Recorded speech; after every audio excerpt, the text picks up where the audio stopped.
Olá, sábios benditos! Hoje nós vamos continuar aprendendo os conselhos para uma vida feliz e bem-sucedida. O enfoque continua nas palavras de advertência e correção e como devemos aceitá-las como uma demonstração do grande amor do nosso Pai Celestial por nós. Então, pegue a sua Bíblia e vamos para mais um capítulo de sabedoria.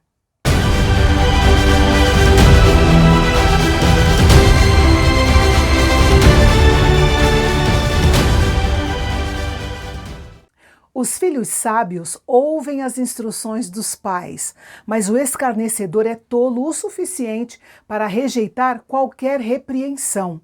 O termo repreensão usado aqui mostra que ele não responde a nenhum nível de disciplina e, portanto, nunca aprende. Os versículos 2 e 3 destacam o uso apropriado da fala. As questões da vida são proferidas pela boca. A pessoa que tem uma fala sábia e boa traz bênçãos aos que estão ao seu redor, mas os pecadores trarão sobre si a violência e o dano que oferecem aos outros em palavras ou em ações. Veja que o governo da língua é um talento raro, mas muito útil. O preguiçoso deseja muitas coisas, mas ele não quer se dedicar ao trabalho necessário para transformar os seus desejos em realidade. Já o diligente, que trabalha com empenho e comprometimento, verá os seus sonhos e desejos se realizarem. Entre os pecados abomináveis estão os pecados da língua mentirosa. Um homem justo odeia mentir, mas o ímpio, por suas mentiras e enganos, torna-se desprezível e odioso para aqueles que conhecem já o seu histórico de mentiroso. Uma vida irrepreensível é honrada, abençoada e protegida pela justiça de Deus. Porém, o ímpio, que se entrega a caminhos perversos e tortuosos, é levado à ruína, pois é escravo do pecado e obtém o salário da sua servidão. O versículo 7 tem interpretações variadas. Pode se referir a pessoas que não têm nada, ostentam o estilo de vida de uma pessoa rica, mas têm mais dívidas do que qualquer outra coisa. Mas também pode se referir àqueles que acumularam uma grande riqueza, mas descobriram que ela não tem poder de compra das coisas mais valiosas da vida. A segunda parte do versículo pode se referir àqueles que se tornaram pobres a nível material por causa da sua generosidade para com os outros ou por causa de alguma prioridade espiritual. Mas também pode se referir à pessoa que é pobre materialmente, mas rica espiritualmente. A vida de um homem pode ser medida de muitas maneiras. Uma dessas medidas, embora não seja melhor, é a sua riqueza. Em situações difíceis, as riquezas de um homem podem muito bem salvar a sua vida. Quanto aos pobres, eles nunca se encontrarão nos mesmos problemas que os ricos. Ninguém o ameaça porque ele não tem nada a oferecer. Ou seja, se a riqueza tem suas vantagens, a pobreza também tem. A sabedoria dos justos está associada a uma luz radiante, que traz alegria ao ambiente que ilumina. Mas os ímpios têm apenas uma candeia, ou seja, uma iluminação limitada, simbolizando a sua própria sabedoria. É com essa candeia que ele guia sua vida, que se apagará pelo julgamento de Deus. Os insensatos orgulhosos estão sempre criando contendas, seja em uma disputa pessoal ou em uma guerra entre as nações.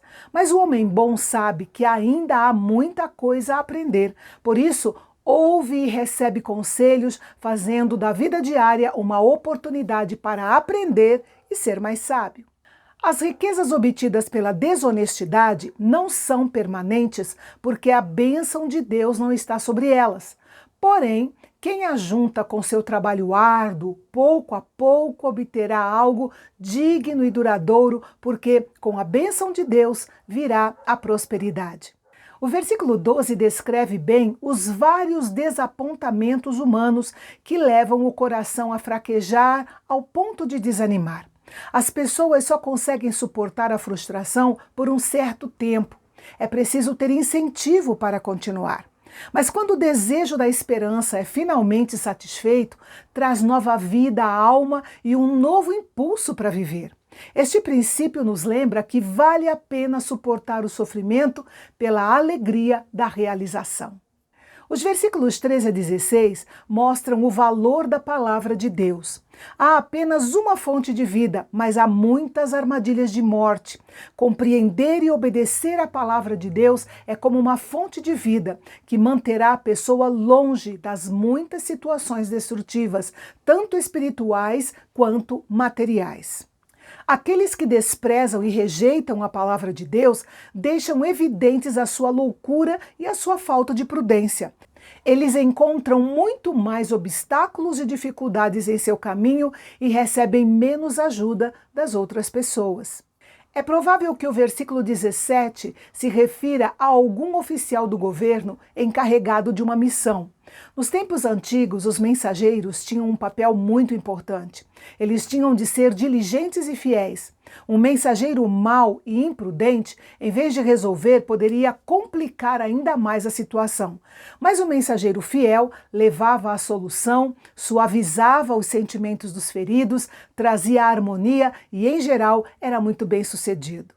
O provérbio do versículo 18 aponta para um problema grave: a rejeição em ouvir as instruções que corrigem as falhas.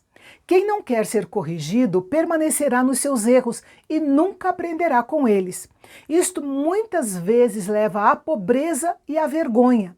Mas quando consideramos e aprendemos com a correção, não repetimos os mesmos erros, e isso leva à honra nesta vida e na vida futura.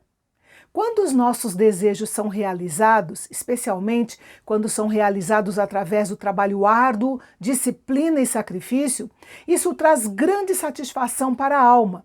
Mas o tolo tem tanto prazer na sua vida pecaminosa que é inconcebível para ele afastar-se dela.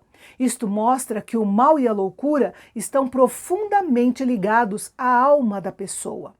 Quando escolhemos nos associar com homens e mulheres sábios, crescemos em sabedoria, e isso é algo muito poderoso.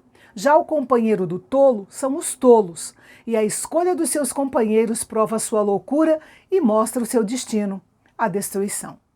Os versículos 21 a 23 enfatizam a pobreza e a riqueza, e essa é uma das principais maneiras pelas quais um homem colhe aquilo que semeia.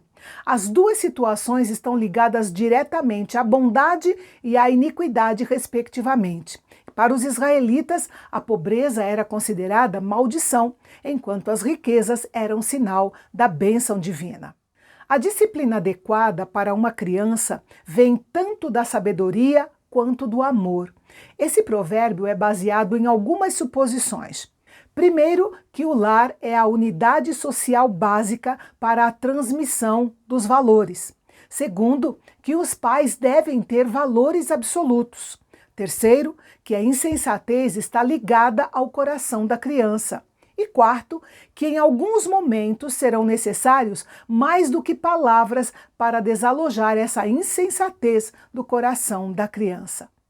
O princípio do versículo 25 era muito valorizado nos tempos antigos, quando apenas os ricos podiam fazer uma refeição farta.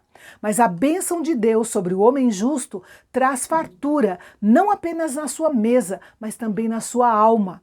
Já os ímpios, por causa da sua vida perversa, acabam criando sua própria escassez, tanto a nível material quanto espiritual.